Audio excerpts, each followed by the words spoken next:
a janela? Elas vão conseguir enxergar lá fora? Não, não está fechada? Não tem mais brecha, eu fechei. Elas vão conseguir ver? É isso que Deus está dizendo. Fecha a janela para os outros parar de cuidar da tua vida. Para de dar vazão. Tem gente que sabe o que você está fazendo, sabe de tudo. Por quê? Porque você está deixando aberto.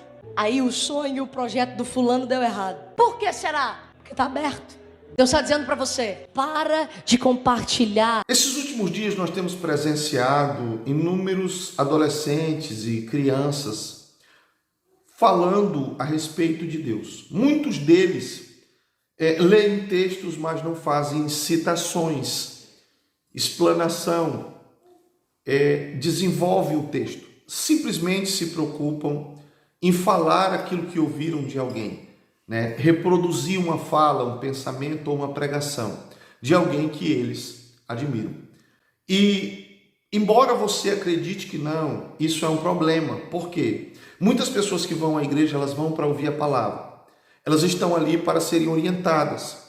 E se a palavra não é utilizada, a Bíblia não é utilizada, a doutrina não é utilizada, consequentemente, a pessoa vai se perder. Ela vai errar o alvo. A palavra já não é tão pregada no púlpito. Muita gente lê o texto e fala dos interesses que muitos têm.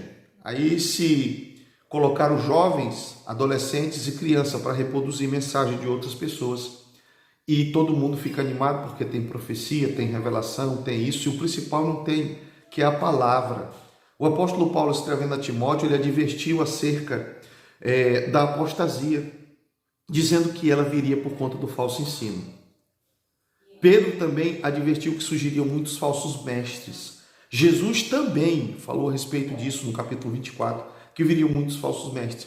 E se nós nos atermos apenas no sensacionalismo, no nosso lado emocional, para engrandecer crianças, adolescentes, jovens, idosos, seja lá quem for, porque estão falando de uma maneira engraçada ou tentando ser adulto, coisa parecida, e a gente se alegrar com isso e esquecer o principal, nós vamos enveredar por caminhos que não são bíblicos. Se a Bíblia ela existe, ela foi o manual, ela foi o livro de regra de fé e prática das gerações passadas, é certo que se queremos permanecer firmes no Evangelho, ela tem que ser também a nossa regra de fé prática. E não dá para a gente poder simplesmente olhar isso como se de fato não tivesse acontecendo nada, porque tem alguém falando sobre Deus. Importante não é falar sobre Deus, é falar o que Deus direcionou, orientou que seja falado na sua palavra. Por que Paulo recomenda essa questão com relação ao neófito na fé?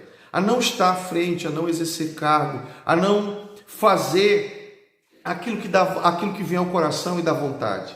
É exatamente porque as pessoas que são chamadas ao ministério, elas precisam de qualificação, elas precisam de amadurecimento, elas precisam de experiência, elas precisam passar por todo um processo para não escandalizar, para não gerar conflitos, para não desviar pessoas da fé. E tudo isso na vida desses adolescentes e crianças tem sido ignorado, porque simplesmente alguém acha que é o tempo, que é chegada a hora. E daqui a pouco esses jovens e adolescentes não vão ter estrutura emocional para lidar com a fama, com o sucesso, com os assédios. E aí o que será do futuro deles? Simplesmente porque alguém achou que eles têm que estar no púlpito falando algo que é engraçado, que é legal, que às vezes até faz um pouco de sentido, né? Mas deixa eles aí, é melhor eles estarem aí do que estarem lá no mundo. É a associação, é a comparação que se faz. Sendo que se de fato eles querem o ministério, eles almejam servir a Deus,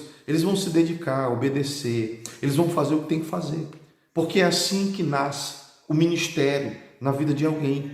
A pessoa é chamada para servir, a pessoa é chamada para o trabalho, a pessoa é chamada para o aprendizado. E aí ela se submete e começa na vida dela esse processo de trabalho de Deus em prol do ministério. Jesus não chamou os seus 12 e os tornou pregadores, missionários e apóstolos.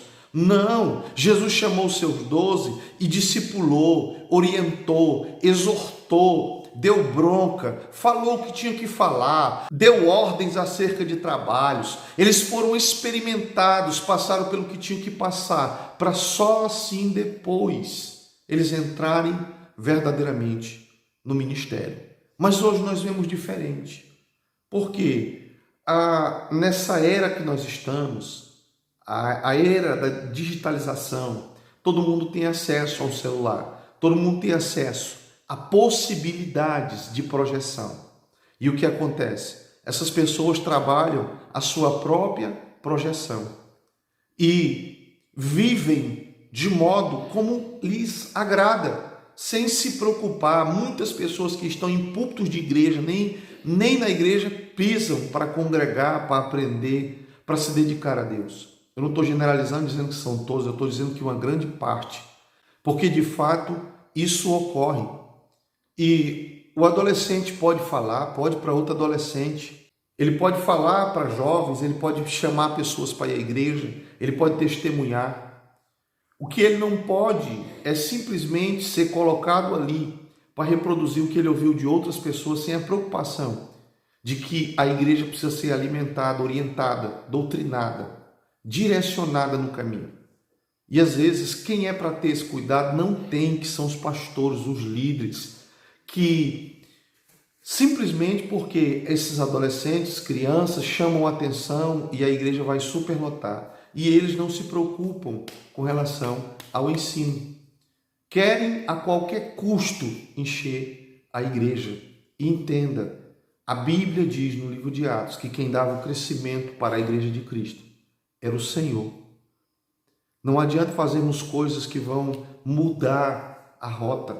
Entenda, essa minha fala aqui não é para dizer que jovem não pode pregar, que criança não pode pregar, que tem que ser tirado do púlpito. Eu não estou falando isso. O que eu estou falando é que exatamente há uma necessidade de se acompanhar, de se ensinar. Tem crianças que estão falando e nem aprenderam ainda a falar. E a mãe já empurra, o pai já empurra. Porque quer que o filho seja famoso, quer que a filha seja famosa, quer que chegue a algum lugar. E isso é perigoso para o futuro dessa criança. Começa a pular etapa, começa a perder a escola, começa a parar de brincar, de ter uma infância, simplesmente porque o pai e a mãe quer projetar essa criança como um pregador, como um cantor, coisa parecida. E termina adoecendo a criança, como muitos jovens que você já viu, conheceu, ouviu mensagens. Cadê esses jovens? Cadê essas crianças? Abandonaram aquilo que estavam fazendo, deixaram. Alguns até para o mundo foram. Porque o pai e a mãe queriam projetar, não cuidaram, não disciplinaram, não orientaram, não ensinaram a escritura, simplesmente foram empurrando e o resultado vem depois. E a gente sabe que muitos se decepcionaram com tudo e hoje não querem acordo mais com a fé. Então, entenda, a Bíblia, ela nos orienta como as coisas devem ser feitas. Mas nós precisamos ter o coração submisso, obediente, para poder nos submeter e aprender como devemos para evitar os deslizes, os erros, os pecados no futuro. Eu espero ter lhe ajudado com esse vídeo, que Deus abençoe. Até o próximo vídeo.